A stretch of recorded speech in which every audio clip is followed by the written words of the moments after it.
Hello, everyone. I'm Laura Barzilai. I'm New York Chair of Sidley Austin's Committee on Retention and Promotion of Women. And on behalf of Sidley Austin, I want to welcome all of you here today. We are very honored to be hosting today's Law and Reorder Luncheon. And we're very excited to be a part of a discussion of a timely and important topic. Really, how did this article touch the nerve? Out of the countless conversations we're all having about these issues, what really was distinguishable about this message that you sent?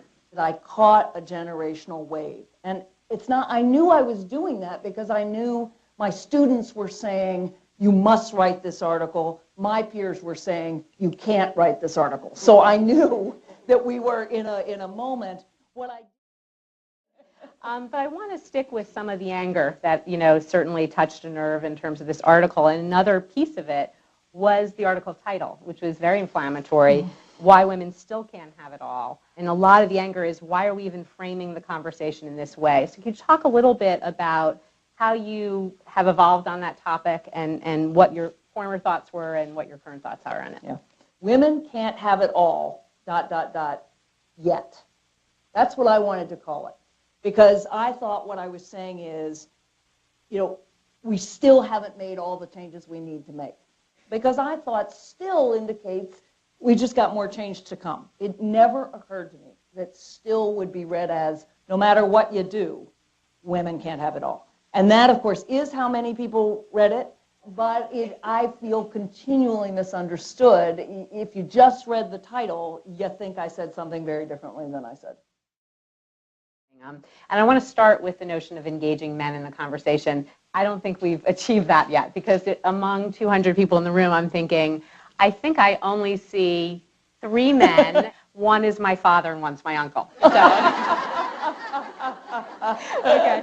Can you share your thoughts about how to engage men in discussion and really why we really need them to obviously be part of it in order to move the ball forward? Yep. And one of the biggest issues we have to tackle is the masculinity issue. How do we see guys who are willing to take time out or to not take the promotion or to defer? Guys want to change. We're going to have to help them do that because in part, we're the custodians of what masculinity is. And I even think of it as sort of a men's movement as much as a women's movement because we can't just tell women you can be in the home and in the workplace, but tell guys you only can be in the workplace and expect this to balance out.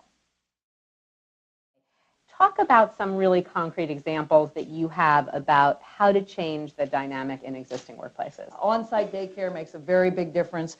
All sorts of varieties of flex time, but it's not flex time. It's not a policy that says you have this day off a week or you can do those things. It's real flexibility. It's results-oriented work. Right. But what do women need to do in terms of, as part of the solutions, what are the individual action steps women should be taking in terms of raising their hand for leadership? Give me some examples along those lines. Take time out, do what you need, but don't think that means you can't still be at the top. It just means you get there a different way. We have this model that's a linear, straight line up the ladder.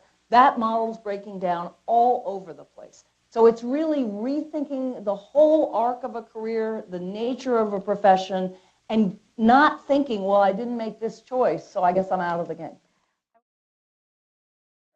Isn't part of this conversation also about adjusting expectations and about redefining success? Is that part of the arc of the career, changing the arc of the career here, or is there risk involved in adjusting those expectations? I want to redefine success, but not in a way that means we don't strive for conventional success, but in a way that says we want that and we want to say there's a whole lot more to life.